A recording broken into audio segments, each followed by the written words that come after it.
pessoal, olha aqui outra vez. Não adianta ficar assim pra mim. Ah, professora Cleise, né, 50 minutos de aula lá. Acabei dando uma aula bem rápida na aula passada, já que vocês querem aula curtinha. Só que essa não vai ser tão curtinha, não. Bem, pessoal, então aqui a gente vai rever, porque eu acho que vocês já são bem sabidinhos, uma coisa muito importante. Olha, gente, às vezes pode dizer, nossa, mas química é muito chato, por que eu vou estudar química? Nós temos que saber e lembrar que química, para que serve a química?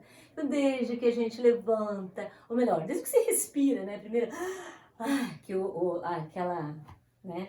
Como é que a gente chama quando o pulmão abre, né? O pulmão está colabado, está colado. Quando você respira a primeira vez na sua vida, você vai absorver quem? O oxigênio, que vai ser essencial para você até o teu último suspiro, né? Então, o oxigênio, tudo que forma o nosso organismo, que faz com que a gente seja a pessoa que nós somos, na verdade, são o que, gente? Átomos, moléculas que se reúnem, que formam células, as células trabalhando tudo direitinho para que o nosso corpo sempre tenha a harmonia que a gente quer, né? Então, e tudo, gente, se você quer uma comidinha, é químico, um remedinho para uma dor de cabeça, é químico, principal fonte de energia, carboidrato, que é açúcar de energia, fonte principal. O que que é?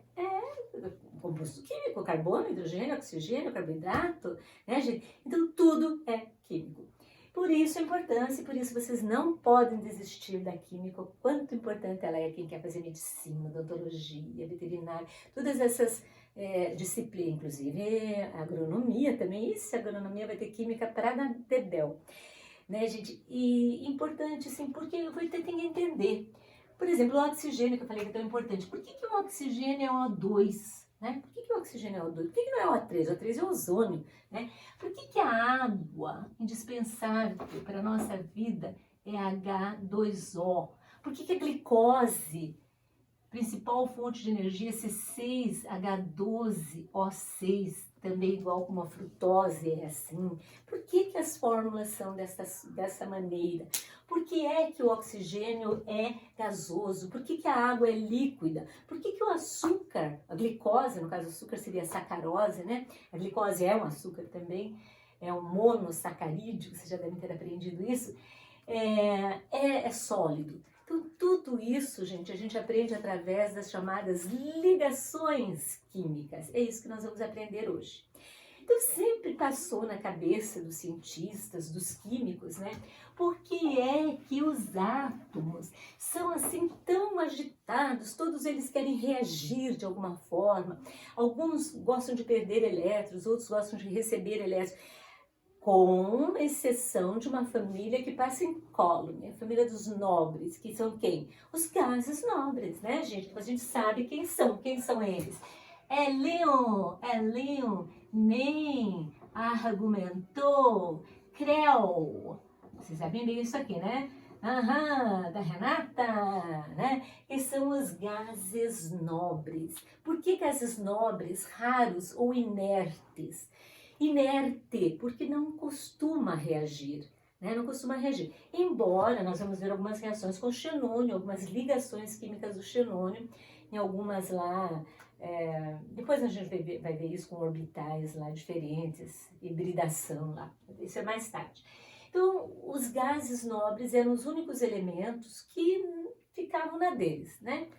Não eram de reagir.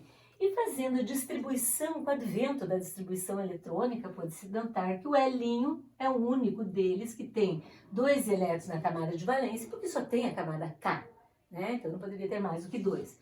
O neônio tem 8 elétrons na camada de valência, o argônio tem 8, o criptônio tem 8, o xenônio tem 8, o radônio tem 8. O que levou os químicos e cientistas tal a deduzirem que esta distribuição eletrônica na camada de valência ou na última camada seria uma distribuição estável, que daria estabilidade para o átomo.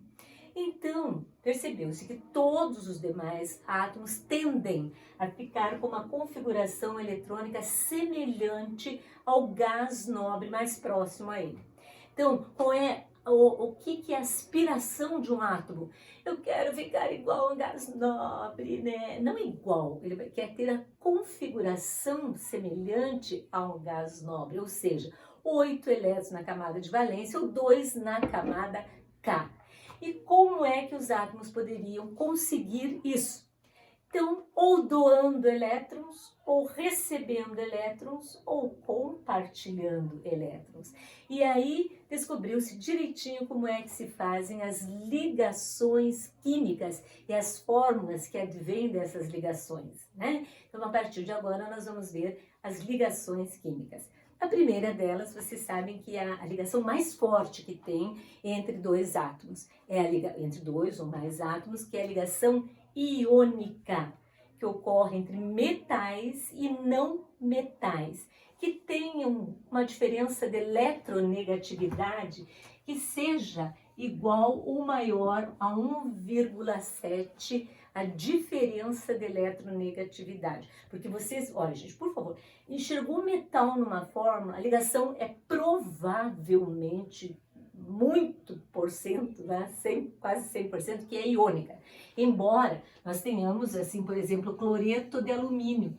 O cloreto de alumínio, o alumínio é um metal, o cloro é um metal, e eles não fazem ligação iônica, fazem ligação covalente. Eles fazem parte do que nós chamamos exceções à regra do octeto, que nós vamos ver mais tarde também. Toda hora eu estou falando que vamos ver mais tarde, mas é que não dá para fazer tudo ao mesmo tempo, né?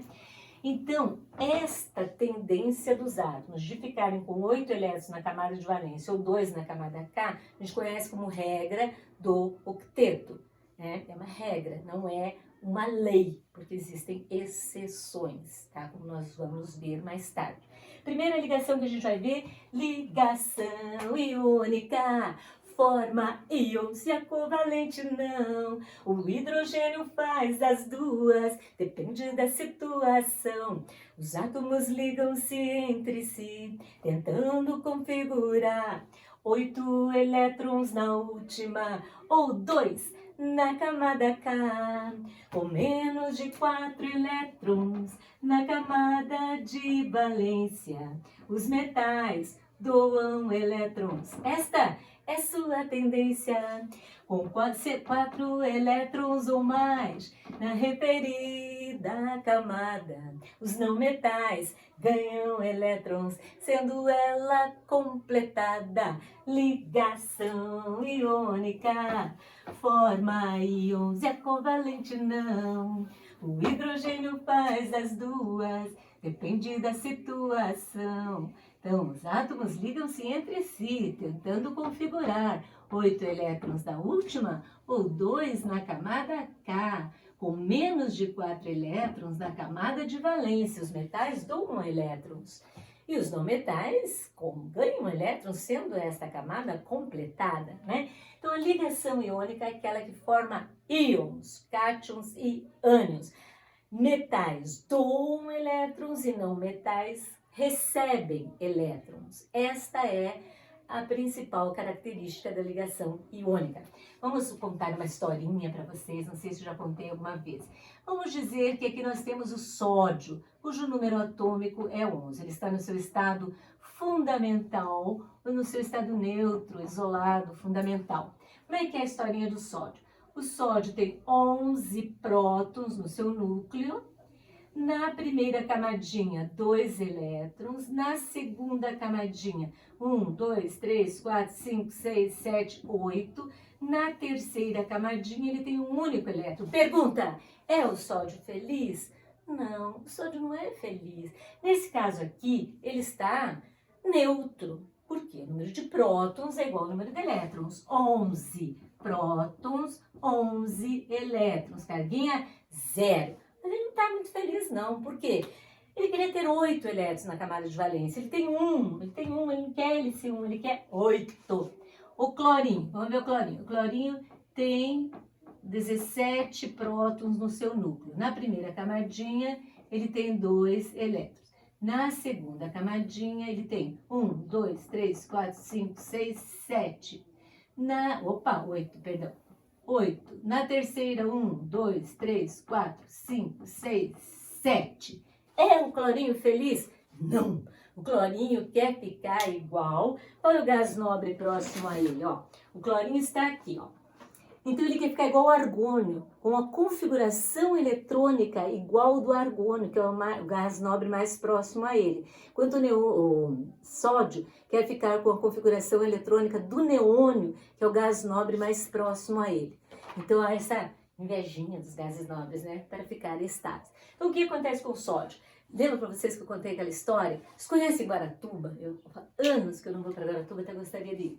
Imagina o Cristo lá em Guaratuba, é de noitinha, aquele entardecer lindo, já está aparecendo a lua no céu, assim, né, no mar, aquela lua, as ondas quebrando na areia, aquele assim, ambiente hiper romântico, quando o Sodinho vem, né, cantandinho assim, tristinho. Eu quero dar o meu elétron, preciso dar, quem vai querer, tenho que dar pra ficar estável. E do outro lado vinha o Clorinho, então, também, meio tristinho, só que ele era mais, sei lá, é rap, sei lá o que ele é. Que falta eu sinto de um elétron, que falta me faz um elétron, mas como eu não tenho esse elétron, eu levo a vida assim tão instável. Eu só quero um elétron para completar o meu orbital, um elétron assim, do meu jeito assim, para eu poder ficar estável. Então, os dois, imagina, né? De repente, eis que sódio encontra-se com cloro. E aquele olhar dos dois assim fuzilaram. E o sódio correu para o cloro e fez o quê? Deu para o cloro o seu elétron, né? Deu para ele o seu elétron. E ao perder esse elétron, o que é que aconteceu com o sódio? Tornou-se veja bem, ele tem 11 prótons, 10 elétrons, transformou-se num íon positivo, num cátion. Com a perda ou ganho de elétrons, forma íons positivos e negativos, cátions e ânions serão. Então aqui, o nosso amigo cloro receber o elétron ficou com 17 prótons e 18 elétrons, transformou-se num ânion, cloreto. E nós temos então agora o sódio, que ficou positivo, o cloro, que ficou negativo, que agora é um cloreto, e claro que agora eles se casaram, né? Tem que ficar junto. E a força de atração entre eles é muito forte, é uma força de atração eletrostática das cargas opostas, negativas e positivas. Então, é uma grande força aqui. O nome dessa força é força de atração eletrostática de cargas opostas, tá? Cátion e ânion. Então eles vão casar direitinho, né? O padre diz, sódio ficará unido ao cloro por atração eletrostática até que... Quem pode separar agora? Quem pode separar os dois? Os dois podem ser separados pela água ou pela temperatura. Então, se eu colocá-los numa temperatura muito alta, eles irão fundir e irão se separar. Quando eu colocá-los na água, também poderão ser separados. Mas, enquanto isso, gravem na cabecinha de vocês, todo composto iônico é sólido na temperatura ambiente, tá? Sólido na temperatura ambiente. Não esqueça, todo composto iônico é sólido na temperatura ambiente. Depois, o que a gente vai fazer com eles lá pode mudar. Essa daí já não é mais composto iônico, né? Eles são íons já. Mas nesse caso aqui, vai se formar através dessa... Porque quanto maior a força que une os átomos, mais unidos eles estão, e essa maior força de coesão faz com que predomine o estado sólido. E isso também, vou falar já uma coisa que é super importante. Os compostos iônicos, não é só o sódio com o cloro, né, gente? Aqui nós vamos ter, se você tiver um cristalzinho de cloreto de sódio, na verdade você vai ter, não sei desenhar como tem na apostila lá, tem esse negócio aqui, ó. Podem ver lá na apostila, bonitinho. Eu já fiz isso várias vezes. Você deixa o sal põe um pouquinho de sal com água, mas bastante sal com um pouquinho de água, você vai ver os cristalzinhos de cloreto de sódio. Se você olhar no microscópio, é bem bonito, eles são refringentes e dá bem para ver que eles formam como se fosse um cubo, parecido com um cubinho, assim, bem bonitinho. Isso a gente pode até ver quando voltar às aulas. Então aqui, os íons estão íon positivo com íon negativo, com íon positivo, os íons vão ficar muito juntos. Aqui eu não vou conseguir fazer o número de coordenação que a gente estuda lá na química superior, que é bem dificilzinho da gente entender. Mas enfim, vai ter uma porção de sódios e cloros que ficarão muito unidos, impossibilitando a passagem da corrente elétrica. Então, no estado sólido, tá, os compostos iônicos não conduzem a corrente elétrica, mas são ótimos condutores quando eu colocá-los na água, porque quando eu colocar isso aqui na água, os íons irão se separar. Então, nós teremos íons separados que irão conduzir a eletricidade. Então, cuidado, pergunta boa, para prestar atenção. O composto iônico é bom condutor de eletricidade? Meu Deus, será ótimo, desde que eu o coloque na água ou eu vá fundir esse composto. Senão ele não vai conduzir eletricidade, porque os íons, no estado normal dele, eles vão estar muito unidos, o que impossibilita, então, essa condutividade elétrica. Colocou na água, torna-se excelente. A gente vai ver isso depois, numa outra ocasião, tá? Bem, gente, então agora nós vamos aprender a fazer as ligações iônicas, né? Então, ligação iônica, forma. Então, para a gente saber quem faz uma ligação iônica? Metal e não metal. Os metais, vamos para aqui um resuminho. Olha, ligação iônica. Quem é que vai fazer ligação iônica? Então, metal com ametal, com não metais no caso, né? Ou ametal, tanto faz. Não metais. Quantos elétrons o metal tem? Então, com menos de 4 elétrons na camada de valência, os metais perdem elétrons. Esta é sua tendência. Então, o metal vai ter 1, 2 ou 3 elétrons na camada de valência. O que acontece com os metais? Perdem elétrons, perdem. E se transformam em quem? Se transformam em cátion.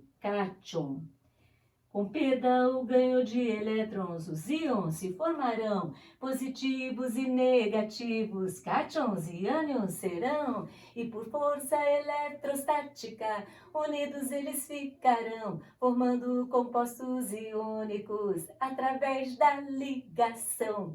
Ligação iônica. Então aqui, quantos elétrons tem os não metais? 5, 6 ou 7 elétrons na camada de valência. Qual é a tendência deles? Receber elétrons, transformando-se em ânions. Ânion,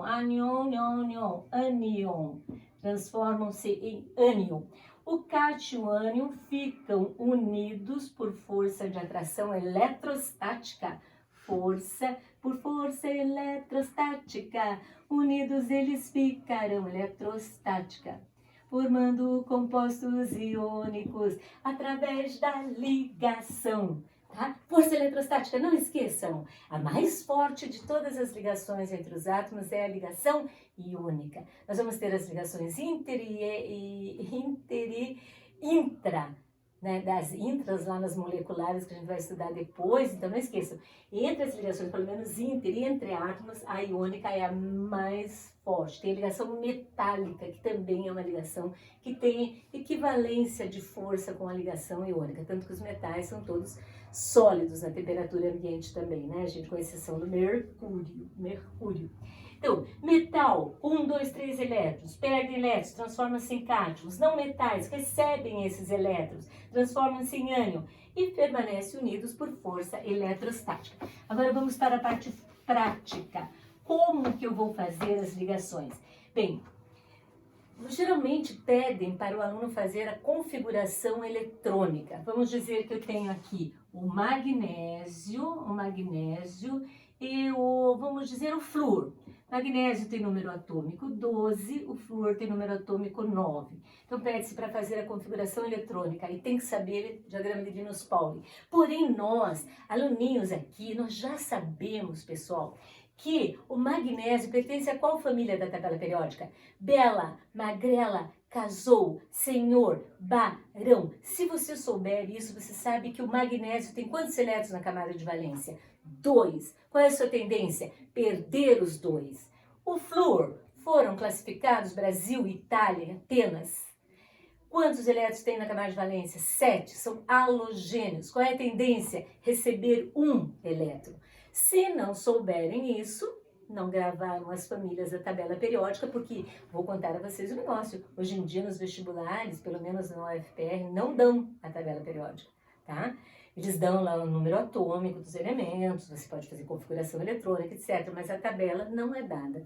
Pelo menos nos últimos vestibulares que eu vi, que foi em 1917, não tinha tabela não.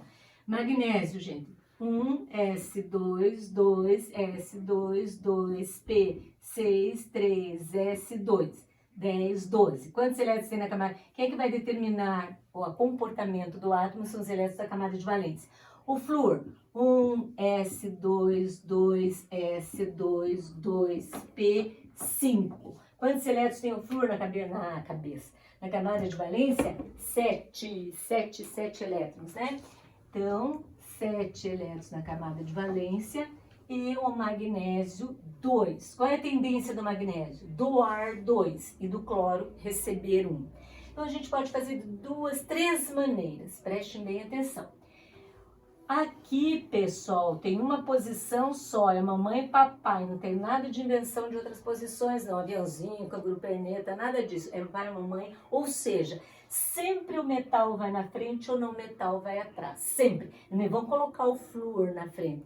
A gente diz o nome sempre, fluoreto de magnésio, mas o metal sempre vai na frente, depois vai os não metais, tá? Bem, tem metal na ligação iônica, tá? Vamos ver lá. Opa! Esqueci, deixa eu colocar diferente aqui. Então, o magnésio. Quantos elétrons tem o magnésio na última camada? 1, 2. O que me importa são os elétrons da última camada. O flúor tem quantos? 1, 2, 3, 4, 5, 6, 7. Né? Então, se o magnésio perder 2 elétrons, ficará com 8. Se o flúor ganhar um elétron, ficará com 8. Nós sabemos que essa é a tendência pela regra do octeto. Né? Então, vamos lá. O que acontece aqui? A gente pode fazer desse jeitão aqui, né? O magnésio vai doar elétrons para o flúor. Pronto. Vai dar para o flúor. O flúor ficou com quantos elétrons agora? Na última camada? 7. Mais um que ele recebeu? 8. Aí o flúor fala, pô, já tô cansado, não quero mais nada com nada. Tá legal. E o magnésio, mas eu ainda quero, mas eu quero dar mais um, quero dar mais um. O que acontece? Chama o irmãozinho gêmeo do flúor.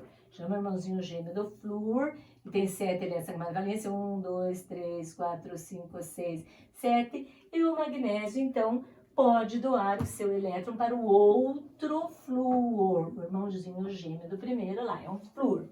Então, como é que a gente faz a fórmula agora? Sempre o metal na frente. Magnésio, né? Magnésio. Quantos átomos de magnésio a gente utilizou? Um só. Quantos átomos de flúor? 1, 2, 2. Então, por isso aqui a fórmula do fluoreto de magnésio é essa, né?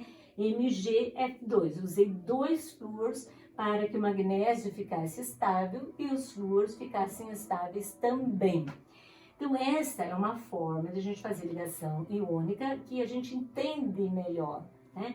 Mas nós podemos fazer um momento lá que a gente está por aí. Vou dar outro exemplo, né? Vou fazer esse primeiro. Então, vamos fazer assim. Posso fazer desse jeito assim, magnésio. Então, magnésio, aquele aluno bem esperto que sabe de que família o magnésio pertence, 2A. Todos os elementos da família 2A têm tendência a perder 2 elétrons e ficar com carguinha mais 2. O ano passado, quando vocês estavam estudando oxidação, redução, vocês tinham necessidade de saber as cargas. Por isso eu acho importante saber as famílias às que os elementos pertencem, mesmo sem fazer configuração eletrônica, pela família das tabelas periódicas, né? E não é difícil de gravar, porque não é que agora que eu sou professora de tanto tempo que eu sei. Eu me lembro que no cursinho já decorei essas famílias aí, porque ficaram bem mais fáceis depois para eu saber a carga dos elementos. O flúor é da família 7A. Qual é a tendência dele? Receber um elétron. Então, se ele vai receber o elétron, a carguinha aqui, que é comum para ele, é -1. Então, o que a gente faz para fazer a fórmula? Então, eu sei que o magnésio vai doar 2 elétrons, que o flúor vai receber um elétron, eu simplesmente faço cair essas carguinhas no pezinho deles. Então, fica Mg1, que não precisa colocar o número 1, o índice 1, e o flúor, cai esse 2 aqui, 2.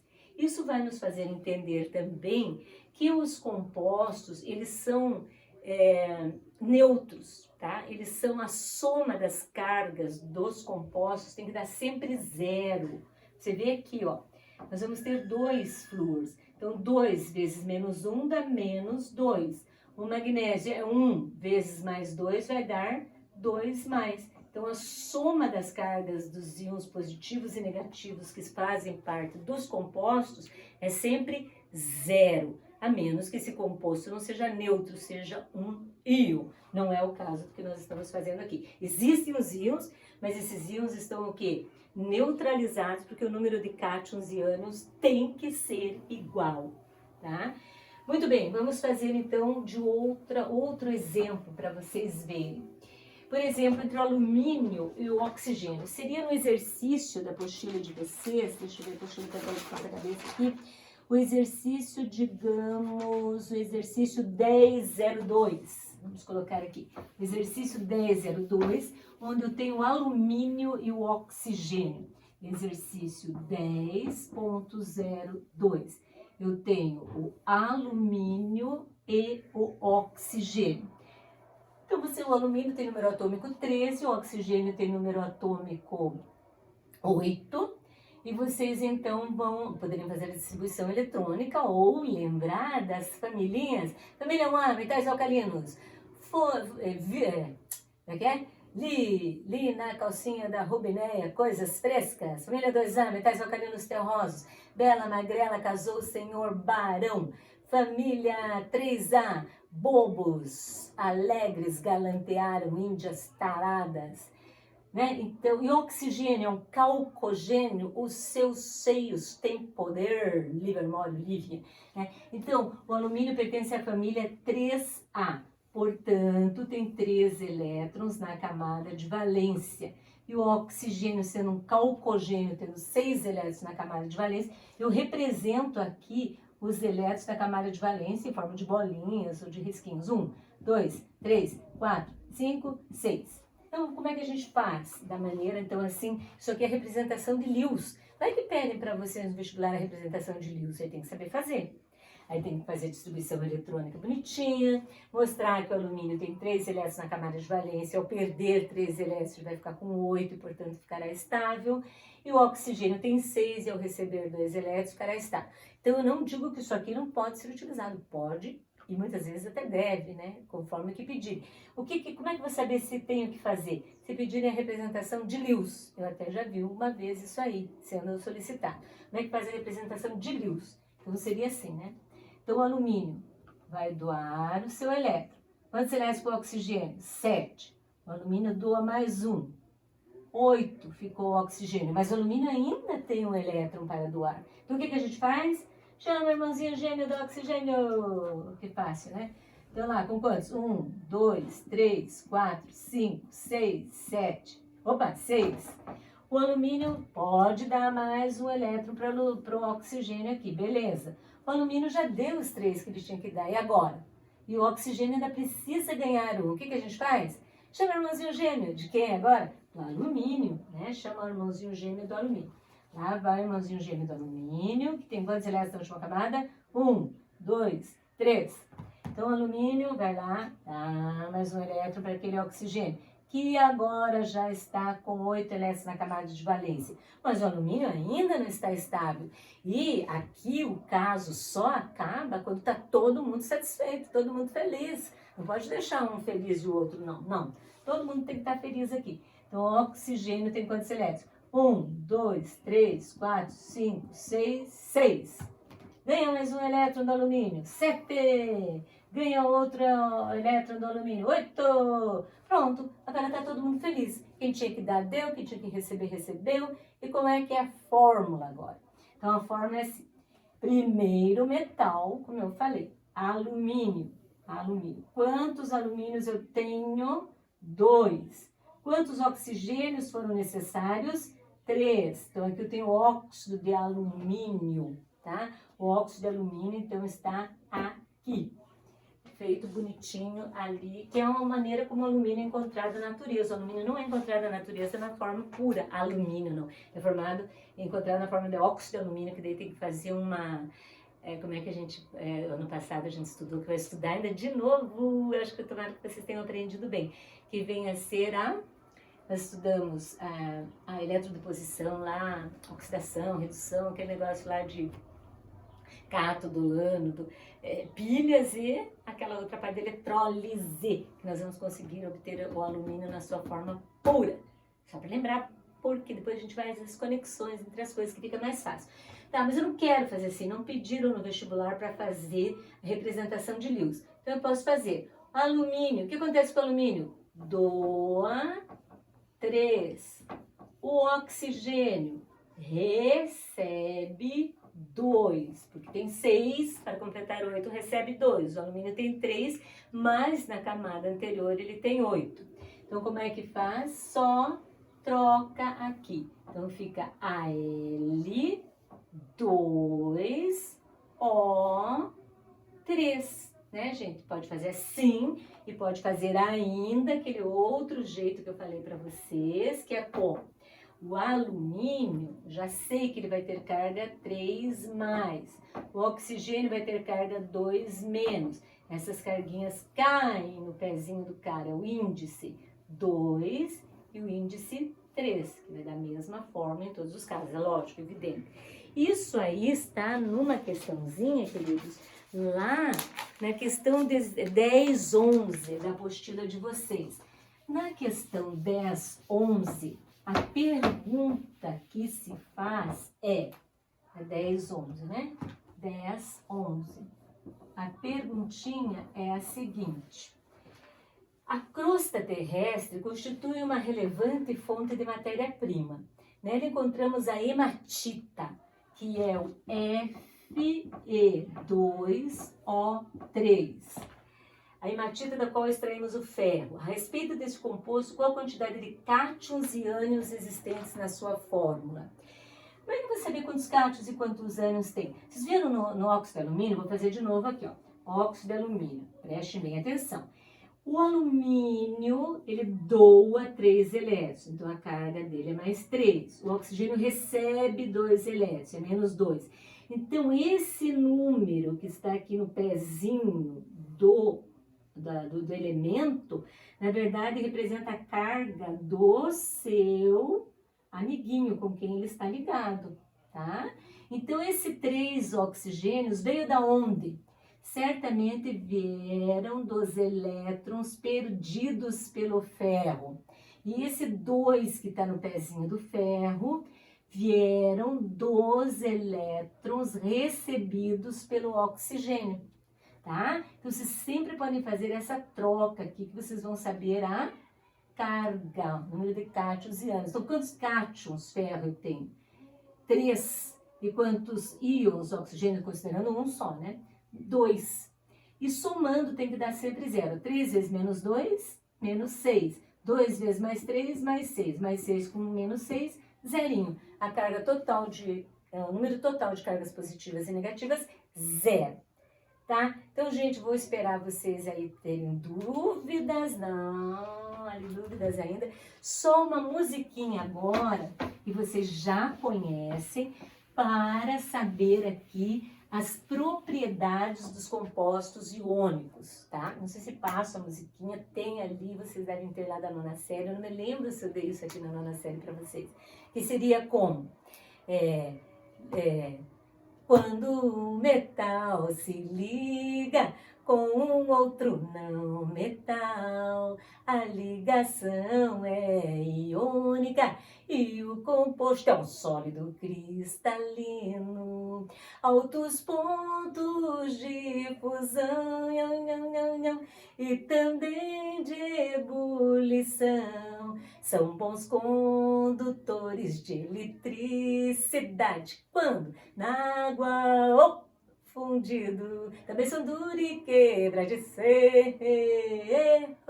Também são duros e quebra de ser.